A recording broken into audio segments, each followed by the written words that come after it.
Once again, welcome to Cliff's Notes, Episode 2. As we continue the book review and commentary for chapters 3 and 4 of Black Box Voting, or Ballot Tampering in the 21st Century by Bev Harris.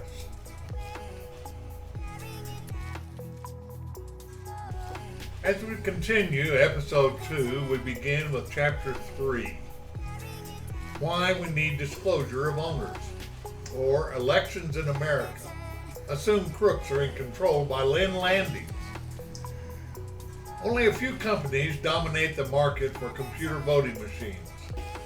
Alarmingly, under U.S. federal law, no background checks are required on these companies or their employees. Felons and foreigners can and do own computer voting machine companies. Voting machine companies demand that clients sign proprietary contracts to protect their trade secrets, which prohibits a thorough inspection of voting machines by outsiders. And unbelievably, it appears that most election officials don't require paper ballots to back up or audit electronic election results. So far, lawsuits to allow complete access to inspect voting machines or to require paper ballots so that recounts are possible have failed.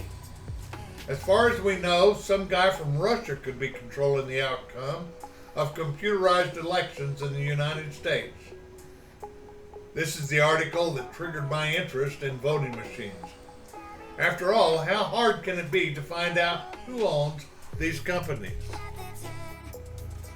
Chuck Hagel, poster boy for conflict of interest, it was written he stunned them with his upsets.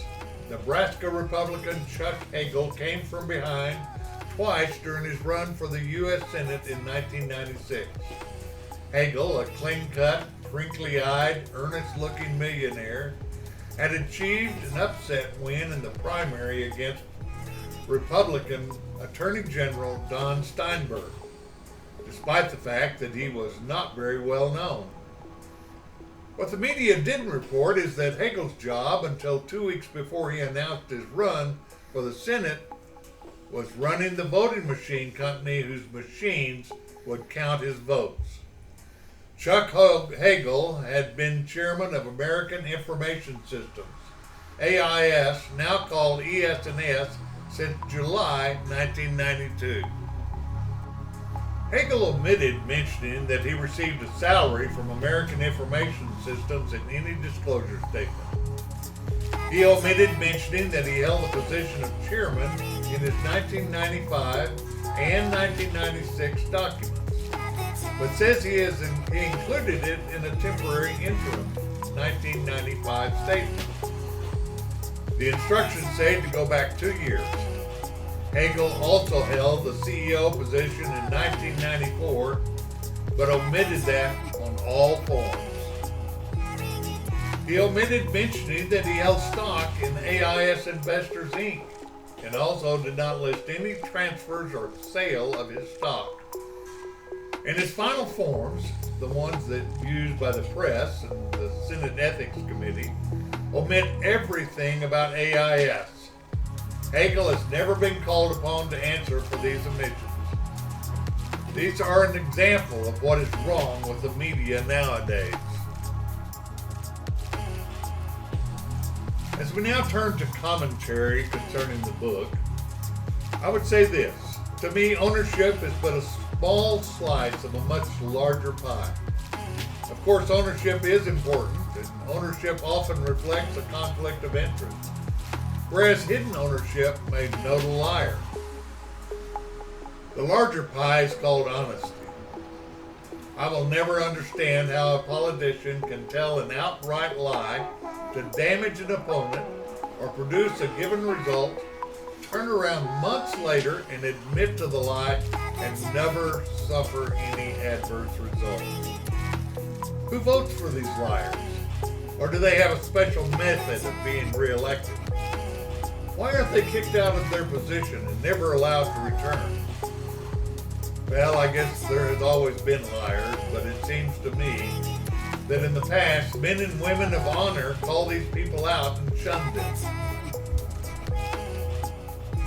As we now turn to Chapter 4, titled A Brief History of Vote Rigging, we read, "Election rigging is nothing new.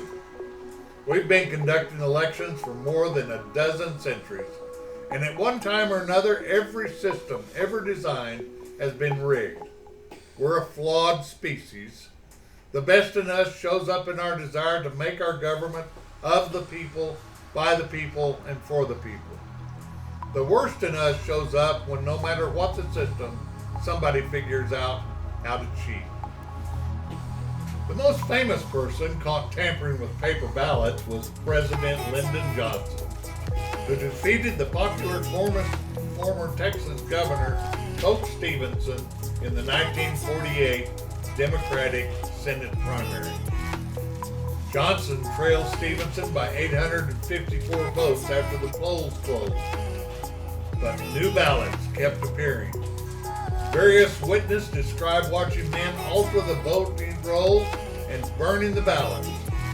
Finally, when 202 new votes showed up, cast in alphabetical order, Johnson gained an 87-vote margin and was declared the winner.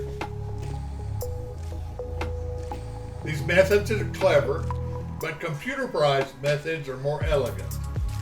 Using computers, you can manipulate more votes at once. Continuing with commentary for Chapter 4, I would say I have little that I could add beyond the quote, "Election rigging is nothing new." I would only say to those that are trying to convince us that no one cheats, read history, study current events. There is more than enough proof of voter fraud. We know it when we see it. We just fail to acknowledge it, and our media fails to report it. We then return to our daily routine and stick our heads back into the sand, hoping someone will fix it before the next election. This concludes Episode 2 of Cliff Notes. Commentary and reading on black box voting. Thank you for joining us. Hope you'll be with us next time.